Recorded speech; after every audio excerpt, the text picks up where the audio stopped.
فاعوذ باللہ من الشیطان الرجیم بسم اللہ الرحمن الرحیم۔ رمضان المبارک کا آج 23واں روزہ ہے۔ اللہ ہماری تمام عبادات کو قبول فرمائے۔ میں اور آپ اکثر یہ بات کرتے ہیں کہ رمضان المبارک کا مہینہ بڑی تیزی سے گزر جاتا ہے، معلوم ہی نہیں ہوتا۔ رمضان تیزی سے نہیں گزرتا، اس رمضان المبارک کے مہینے سے میں اور آپ بڑی تیزی سے گزر جاتے ہیں۔ رمضان تو آتا رہے گا، کیا خبر کہ اس سحری اور افطار کے دسترخوان پر میں اور آپ ہونا ہو، تو یہ تیزی سے گزر جانا میرا اور آپ کا ہے۔ فکر اس بات کی ہونی چاہیے کہ اس میرے اور آپ کے تیزی سے گزرنے کے اندر کوئی وقت ہمارا ضائع نہ ہو جائے۔ انسان کی زندگی جو ہے نا وہ برف کی مانند ہے، یہ دیکھنے میں بڑی پہاڑ لگتی ہے۔ کارخانوں میں بڑے بڑے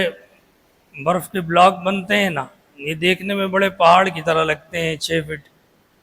آپ اسے کہیں رکھ دیں تو کچھ دیر بعد ہی اس کا صرف نشان باقی رہے گا، زمین پر آپ کو نمی نظر آئے گی، اور کچھ دیر بعد وہ نمی ختم ہو جائے گی، صرف نشان باقی رہ جائے گا، اور کچھ دیر بعد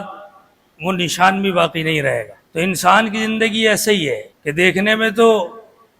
بڑی پہاڑ نظر آتی ہے، آسائشیں نظر آتی ہیں، اللہ طاقت بھی دیتے ہیں، صحت بھی دیتے ہیں، مال بھی ہوتا ہے، عزت بھی ہوتی ہے، لیکن فقط ایک سیکنڈ لگتا ہے تھا ہو جاتا ہے، پھر صرف نشان باقی رہتا ہے، قبر بن جاتی ہے، اور پھر ایک وقت آتا ہے کہ وہ نشان بھی باقی نہیں رہتا۔ اور پھر قرآن کہتا ہے کہ اللہ جو نشان بھی باقی نہیں رہتا تمہارا، اللہ تمہیں پھر یہاں سے اٹھائیں گے، تم جیسے تھے ویسے بنائیں گے،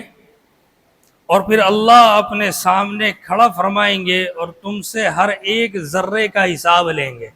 وہ ذرہ خیر کا، عمل تمہارا خیر کا ہوگا یا عمل تمہارا شر کا ہوگا،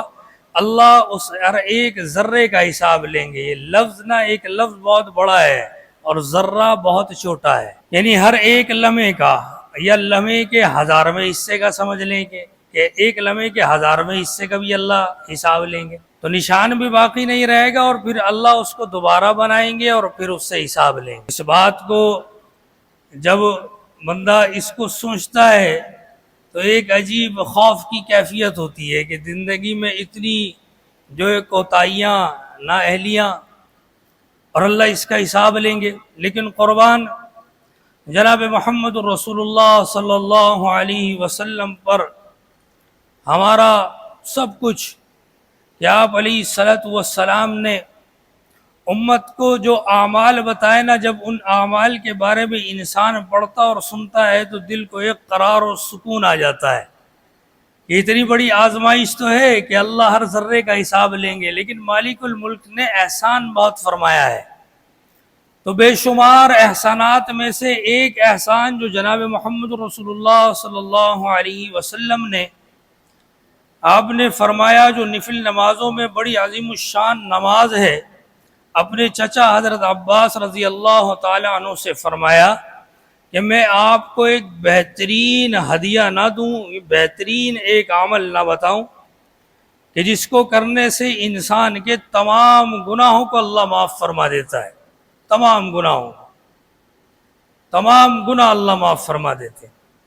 جو جان بوجھ کر کیے وہ بھی معاف فرما دیتے ہیں، جو بھول کر ہو گئے وہ بھی معاف فرما دیتے ہیں، جو چھپ کر کیے وہ بھی معاف فرما دیتے ہیں، اور جو کھلم کھلا گناہ کر لیا اللہ اس کو بھی معاف فرما دیتے ہیں۔ تو آپ نے فرمایا ضرور بتا دیجئے، تو جناب محمد رسول اللہ صلی اللہ علیہ وسلم نے فرمایا کہ صلاۃ التسبیح پڑھو، یا تو اس کا روز اہتمام کر لو، اگر روز نہ کر سکو تو ہفتے میں ایک دن اہتمام کر لو، اگر ہفتے میں نہ کر سکو تو مہینے میں اہتمام کر لو، اگر مہینے میں نہ کر سکو تو سال میں ایک بار اس نماز کا ادا کرنے کا اہتمام کرو، اگر سال میں بھی تم سے نہیں ہوتا تو زندگی میں ایک بار تو اس نماز کو پڑھ لینا۔ پھر محدثین نے اس کی ترتیب لکھی ہے کہ 4 رکعت نماز ہے، نیت کریں گے نفل نماز صلاۃ التسبیح کی، جو نمازوں میں پڑھتے ہیں ویسے ہی اس نماز کو پڑھا جائے گا، ایک کلمہ اضافی پڑھنا ہے، سبحان اللہ والحمد للہ ولا الہ الا اللہ واللہ اکبر۔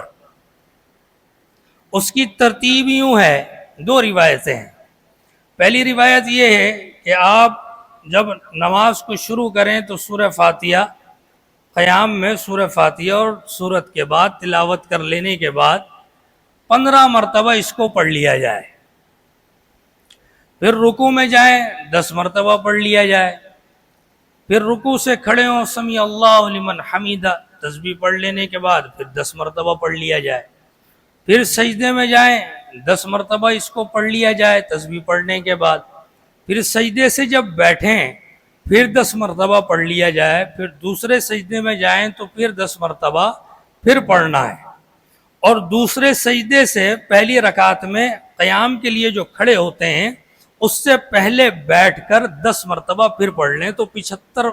کی تعداد یہ مکمل ہو گئی۔ تو ہر رکعت میں 75 مرتبہ پڑھنا ہے تو اس کی تعداد 4 رکعت میں 300 ہو جائے گی۔ ایک طریقہ یہ ہے۔ جامع ترمذی کی روایت ہے کہ دوسرا طریقہ یہ ہے کہ جب آپ قیام میں ثنا کے بعد 15 مرتبہ پڑھ لیں اور قرات کرنے کے بعد 10 مرتبہ پھر پڑھ لیں، یعنی قیام میں ہی 25 کی تعداد کو مکمل کر لیں۔ تو جب قیام میں 25 کی تعداد مکمل ہو جائے گی تو یہ جو دوسرے سجدے کے بعد بیٹھ رہے ہیں تو اس میں 10 مرتبہ نہیں پڑھیں گے، تو تعداد 75 ہو جائے گی۔ تو بڑا مختصر عمل ہے اور اس کی پابندی کر لی جائے۔ دیکھیں رمضان المبارک کے اندر تو ایک ترتیب بنی ہوئی ہوتی ہے عبادت کی، ہر رات پڑھ لے، تاخراتوں میں پڑھ لیں، تو اس کے بعد اپنی زندگی کے اندر ایک ترتیب بنا لیں کہ جمعۃ المبارک کے دن اس کو پڑھ لیا جائے، اور اس میں بھی اگر کوئی مشکل ہو رہی ہے، مصروفیت بہت زیادہ ہے، تو پھر حدیث کے اعتبار سے مہینے میں ایک دن اس کے لیے خاص کر لیں کہ اس ایک دن میں اس نماز کو ادا کر لیا جائے۔ اور زندگی کا کچھ پتہ تو ہے نہیں، اس نیت کے ساتھ رمضان المبارک میں تو اس کو پڑھ لیا جائے کہ ہر ایک ذرے کا حساب پھر اللہ کی اتنی بڑی نعمت کہ جناب محمد رسول اللہ صلی اللہ علیہ وسلم کا فرمان کہ تمہارے تمام کے تمام گناہ کو یہ مٹا دینے والی نماز ہے۔ پھر اس نماز کو ایک تو ہے کہ 4 رکعت آپ نے پڑھ لی، علماء اکرام نے لکھا ہے کہ اس کو 2 کر کر بھی پڑھ سکتے ہیں، 2 سلام کے ساتھ بھی پڑھ سکتے ہیں آپ۔ اکٹھی 4 رکعت پڑھنی ہے تو ایسے پڑھ لیں، اور اگر 2 رکعت پڑھنی ہے تو 2 رکعت پڑھ لیں، اور اس کے بعد پھر دوبارہ 2 رکعت کی نیت مان کر پھر 2 رکعت پڑھ لی جائے۔ تو اللہ رب کائنات مجھے اور آپ کو اللہ اس عمل کرنے کی توفیق عطا فرمائے، اور اللہ ہماری زندگیوں کے اندر یوں ترتیب بنا دے کہ ہم اس کی پابندی کر لیں۔ تو اس کی پابندی ہو جائے گی تو انشاءاللہ ثم انشاءاللہ جہاں ہر ذرے کا حساب کا سن کر دل بے چین ہوتا ہے، وہی ان اعمال کو جو آپ علیہ السلام نے بتلائے تو دل میں سکون آ جاتا ہے، اور جب اس پر عمل ہو جائے گا تو یہ دلی سکون جو ہے اللہ قبر میں بھی عطا فرما دیں گے، اور جب حشر میں کھڑے ہوں گے تب بھی اللہ اپنی رحمت کا معاملہ فرمائیں گے۔ اللہ ہر مسلمان کو اللہ اس کے پڑھنے کی توفیق عطا فرمائے۔ وآخر دعوانا الحمدللہ۔